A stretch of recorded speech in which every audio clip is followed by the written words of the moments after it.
Well, hello, Joy Nook Book Club. I am so excited to be back. You guys, I'm so excited to be back. Not only this is my first author spotlight in 2022, but this is someone who you guys already know, Miss Latasha Martin. I'm so excited. You guys, I was planning what I was going to wear for this, and I was like, I need something with numbers. So why not my favorite number, the year I graduated high school? Where is it? It's right here, 19, class of 2019. That is a number. This is Miss Latasha's second author spotlight on the Joy Nook Book Club. She is a mother of two children. Like I said, this is the first spotlight in 2022. And I'm sure you're probably wondering, why am I throwing all of these numbers out? I'm throwing them out because today's book is called Surrounded by Numbers. And I don't think we realize all of the numbers that are in our lives. And I've actually noticed it a lot since reading this book. You guys know Miss Latasha Martin, mother, wife, educator. And so now I'm going to let her read her book. So, Miss Latasha Martin, I drop the mic to you. Well, thank you for having me back. I so enjoy being here. And thank you for always allowing me to share my books. And you are absolutely correct. That was the purpose of this book, to let people realize that, yes, numbers are everywhere. We never really notice it until, we kind of see it written down. We're like, oh, yeah, I do see it's 10 o'clock. We look at our watch. We look at constantly on our phone. So, and then we're counting how many steps we have to go to get somewhere. So, that was my goal for people to realize that yes, we are surrounded by numbers.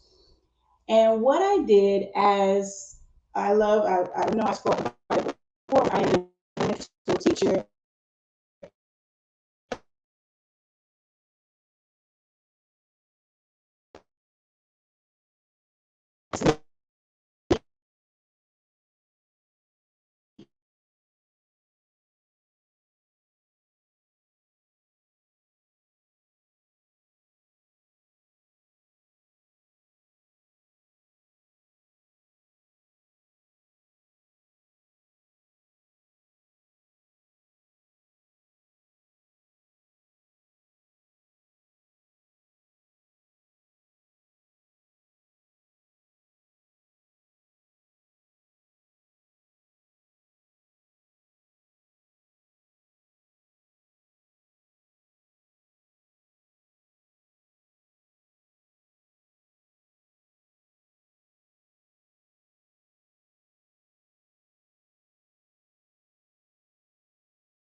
Can you hear me now?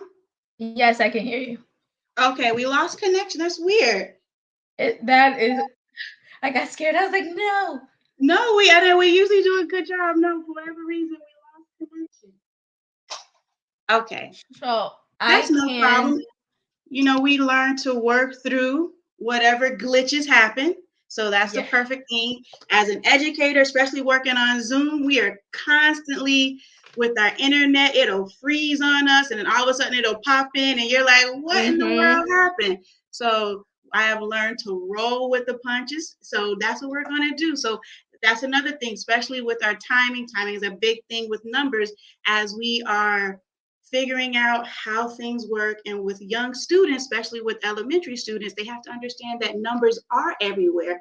And it's not just in school that you're learning about numbers, that you can see them outside of school, in your house, in your room, playing with your toys.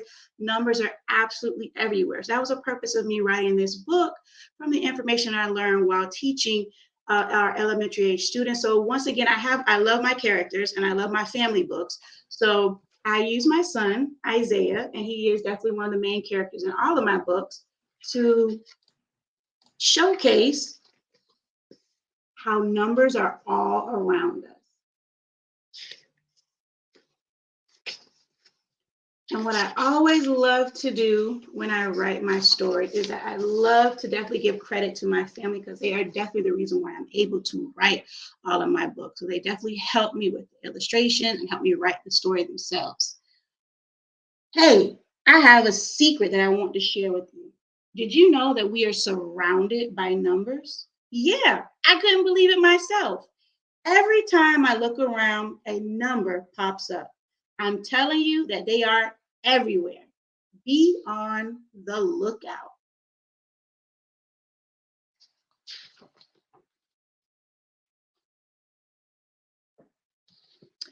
Are you guys ready yet? We have to go. The store opens up at 10 o'clock today, Mom shouts upstairs.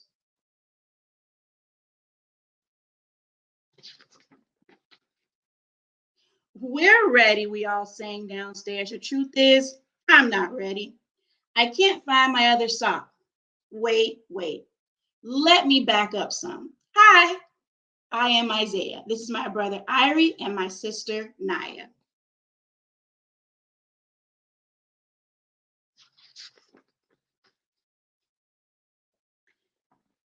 We are supposed to be dressed by now, but I can't find my other sock.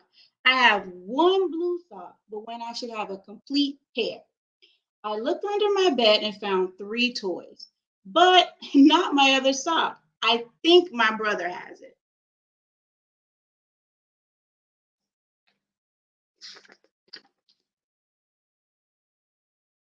Irie, have you seen my other blue sock? I asked. No, check in my sock drawer, replied Irie. Which drawer is that? It's the 4th one. I can't find it. It's not in there, states Isaiah. Go check Naya's room, said Irie as she rushed out. You better hurry up. Mom is ready to go.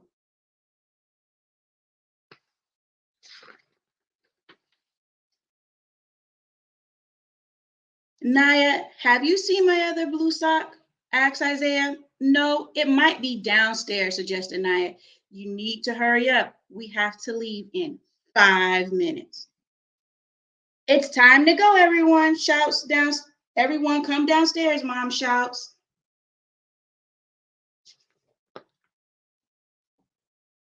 Why aren't you dressed yet? We are getting ready to leave, his mother asked. I still can't find my favorite blue sock. I've checked everyone's room, pointed out Isaiah. Sweetheart, you have worn those socks 6 times.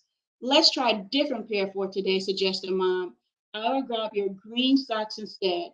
Okay, Mom, said Isaiah.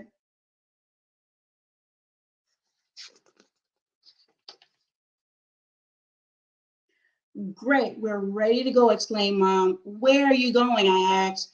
We're going to run some errands, explained Mom. Our first stop is to the cleaners.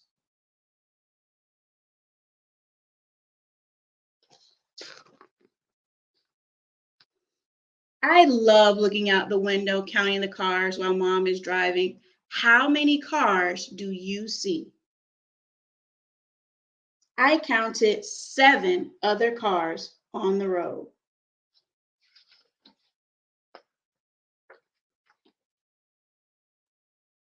Okay, we're here. Our first stop is a dry cleaners. Which store is a dry cleaners? Asked Isaiah. It is the 3rd store on the right, answered Mom. I was surprised by the number of people already in line to drop off their clothes. My mom was the 6th person in line.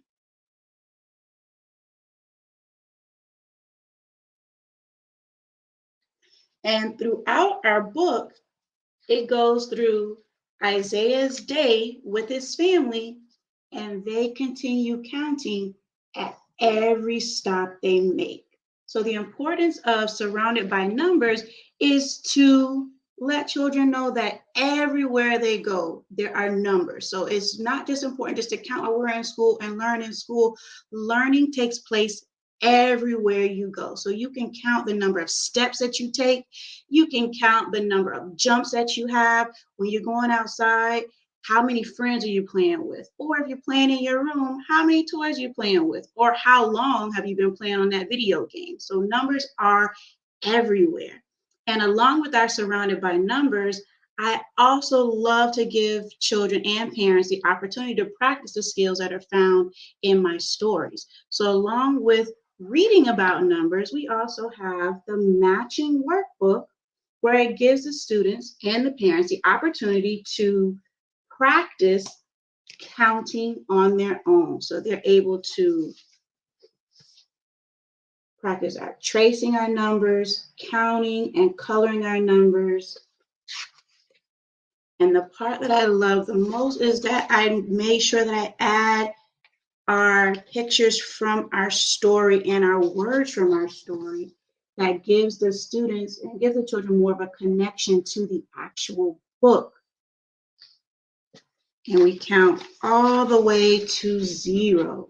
I'm sorry, all the way to 100, from 0 to 100 in our workbook. So I'd love to always have a connection with our book and giving you extra practice within writing, coloring, and tracing within our Surrounded by Numbers book. So thank you once again for giving me the opportunity to share some of the pages within my book. And please check us out. There are a lot of free goodies that I give to those on my website, which is www.martinschildrensbooks.com. And I love to give away some freebies. I have coloring pages that are from all of my books that I give away free, and also lesson plans that go along with my book. So not just our workbooks, but also lesson plans that, as at my teacher brain, I try to connect everything together.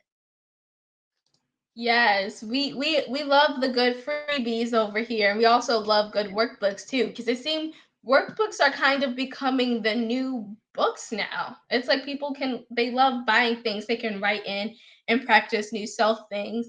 My first takeaway from your book is I'm like I've never seen a group of kids so excited to go run errands, especially in the morning on the day they don't have school. Not in my house. You want me to go where? How many stores? Like that's And I that's the did part where count they that. love when they get to buy something while they're out. That's usually the lead as a parent. Be like, okay, we're going to go out to all these different stores. And if you do well while we're out, you can pick something out while we're out. So that's the best part about when you go shopping, especially with little kids. You know, you give them that teaser of, when we go out, you can get something for yourself. It's become a thing now because my family is we did the grocery shopping after church, so it's become a thing now where all the kids go with my grandparents because we don't want to be stuck in the grocery store. How many things do you need? How many people in the long lines? Like those are the one things that we did count, and that's what I love about your book is that you made the trip to the grocery store so quick. And so Well, that brings me thank to my question: are your children excited to go run errands with you? It depends on where I'm going. That's always the key part. Depends on where I'm going. So if I'm going to where that they want to go, so I have two older boys. So if I'm going like to GameStop to get something for them, or if I'm going to the store to pick up something that they need for school or clothes, and sure, they're always ready to hop in the car and they'll ride with me. But if I'm going to maybe to the mall that they know I'm going to be for a long time in the mall, they're not always happy to go, but they'll know, okay, if I go to the mall, I know mom's gonna get us some lunch. Or if Yeah. I go, she might get me a pair of shoes that, I might not need, but I know she'll give it to me if I buy it. So there are certain places that they're willing to go, and the other places that I gotta just like prod them to go with me. Absolutely. I mean, New York and Company was my mom's store in the mall, That and I is knew we mine were going to be also. in there I for love that hours. store. I could tell.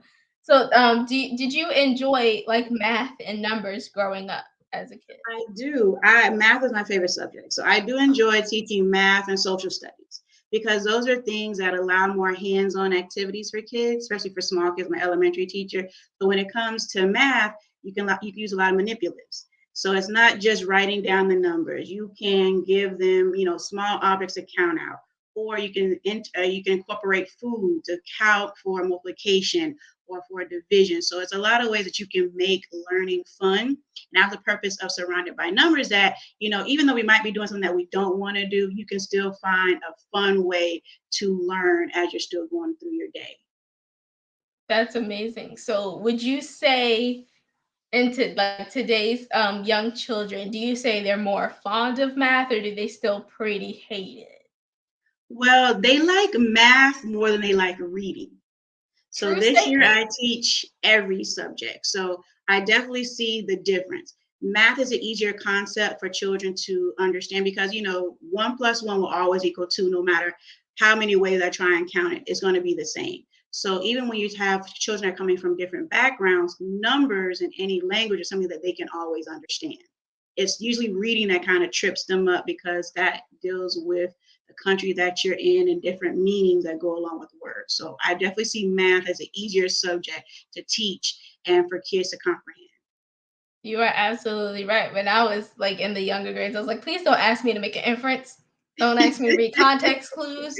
Don't do it. But math, I wanted to be so good at math, but I never saw how looking at it just outside of it was important. I never saw how looking outside of it was important. And so why do you think it's so important to recognize those themes outside of the classroom? Because children don't understand when they go to school or when they think about learning, most kids think, oh, I'm only learning in school.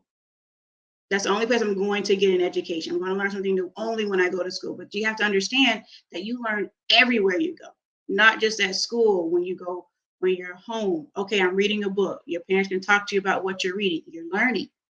If I am having fun with my friends, I could still be counting, okay, how many blocks are we going to ride our bike? Okay, how many minutes are we outside riding? So when you come home, your parents, okay, well, where did you go? I went down the street about 2 blocks down from our house. So counting is everywhere. Learning is everywhere. And that's the part we have to like bring back to the kids, understand that I just don't learn when I go to school. Because they kind of get locked in that idea that I'm only learning with my teacher, sitting at a desk in a different building. But no, you can learn everywhere you go, even when you're on vacation. It's spring break, right? So most kids are going. I live in Florida, so most kids are going to Orlando. They're going to Disney Ooh, World. So while I'm out there, I can estimate how many people are in those parks, right? I am like, there's a lot of people in this park, even from an elementary student advantage, where there's a lot of people, there's a few people here, or it's crowded. Well, how do you know it's crowded? Because I see that there's so many people on this ride. So no matter where you go, you can still throw in education. mm-hmm. And I love it, especially because in Disney World they got the app, like a little Yeah, GPS walking app, and it tells you how many steps to get to a certain ride. But no, it exactly. is definitely important to see the numbers and things because it can help you in the weirdest of situations. You guys, I am very bad at directions. Bad at I know. directions. I don't know where I'm going, but I can tell you how many lights I had to pass, what stores, like which store it passed, and actually it helped me get back to my car after a while. I got, so I'm not gonna lie. I knew exactly how many lights I passed. And that's another That thing to is, look at when you're parking. For us older people, when you're parking, okay, they have those signs up and they're numbered, right? they are So numbered. I am at number 17, red 17. So that's still math. I know that if I'm starting at 1, I have 16 more spots to get to before I find my car. So we never think of it that way, but it's still within our regular life. We're all still counting. Yes. Now I'm gonna go a little off my track here, just because I'm curious. Do you ever see yourself writing not a book for adults? We know if you're a children's writer, you're for children, but maybe for young teens? Um, Honestly, I haven't thought about a chapter book. So I've been an elementary teacher for 15 years. So that is really my Well, I do have a teenage son. So I haven't thought about writing for teenagers, honestly, because I know that'll take definitely more time and definitely get into more of their daily topics. So I try to write about what I see on a daily basis. It's easy to know what kids are struggling with and what Mhm. I can help make easier for them to understand. For teenagers, that's a totally different ball game. There's so many different things that they're interested in. That's like I could throw in some sci-fi, I could throw in mystery. So Yes. that would definitely take me a little bit more time to write a chapter book for older kids. Now, does your teenager inspire you sometimes, like just a little bit sometimes? It does with my son, well, both of them. So they're both characters in my books. So, and I use their names. So Isaiah is really my youngest son, Isaiah. Irie is my oldest son, and then Naya, that's in my book, is my niece. So they're all my family members. And what I use my oldest son is he's my social media guru. So he helps me Mhm. with my pictures. He helps me with my social media accounts and how to upload stuff. Because sometimes, I don't know all these things. And then he'll, especially when it comes to the illustrations. So once I get my rough draft of my illustrations, I'll show him. I'm like, okay, what do you think about this? Do you like the color? Do you think I should change it to this? So they are very influential in creating my book site because I ask them their opinions. I ask them from a child's point of view. What do you think about what I'm writing? What do you think about how it looks? Do you think this will catch a child's attention? So he'll tell me the truth. That's one thing you definitely say about teenagers. They'll tell you the truth. Like, even if you might not like how it comes out, but they would definitely tell you whether you have a good storyline or not, or if something needs to change. If he doesn't like the image, he'll be like, "Nah, I really don't like how that one is drawn. Let's see if we can come with something else." So they're definitely very helpful to me when You are creating stories. absolutely correct, especially on tell you the truth part. I'm not gonna lie, me and my little cousin, we got into a little tussle about fractions because I was honest. I can multiply fractions. I can't Mhm. add them. And so to see him and my little sister be so confident in their math abilities, I'm like, I'm gonna give y'all this book when I'm finished with it. Like they have your other book too, Black Boy You. I let my little cousin read that one. He hasn't given it back since. So Aw. I think that means you're doing something right. You know, we appreciate you so much for being on the Joy Nook Book Club. I think since this is your second, you're a part of our family. We love you here. Thank you. Please don't stop writing, and you always know you have a platform and a welcoming space with us. Thank you for definitely allowing me to come. And when I am working on my next one, so I do have one in the Ooh. works. When I am on my break, this is what I do. I love to take my time to stay up late and write. So you will definitely be hearing from me again because I have four now that are published. So I am definitely working on my fifth one. I'm working on my fifth one, and I'll be calling you guys again. You get five is that the number five is actually my favorite number too. I was born on the fifth. It's there's another reason but the five, but that's kind of embarrassing. I ain't gonna share that with y'all. But can you tell everyone one more time where we can find your lovely books? Yes, definitely. I am definitely a major store. So I am in Amazon and Barnes and Nobles. But the best part about it is I do have my own author's website, which is www.martinchildrens.com. And then within my website, I give a lot of freebies just for people from coming in and subscribing to my website. I love to give out emails on different activities that you can do at home with your kids. I give notices of different events. I do pop up events in my city, so I am out and sharing my books with the community. And I do give out when you order from my website, I give free signed copies. I know it's something that people will pay for, but if you purchase on my actual website, you get the options of receiving a free signed copy and along with other goodies that I do have on my website that are not everywhere else. So please come and check us out at martinchildrensbooks.com. Yes, and I think I might need to take a trip down to Florida soon. Just like I want to see all of these authors in person. You guys have no idea. As always, it's been great. Thank you so much, so much, so much again. And I'm gonna leave you with this quote that is related to numbers, but can also be related to your soul. It says, "You have to be odd to be number one." And that is the corniest thing, but I love it so much. You got to be odd to be number one. So remember that, guys. You want to be number one? It's okay to be different. It's okay to be you. Thank you so I much. might take that one. I like that one. You like that I like that one. one? Thank you so much. It's been real. Thank you. Bye, guys.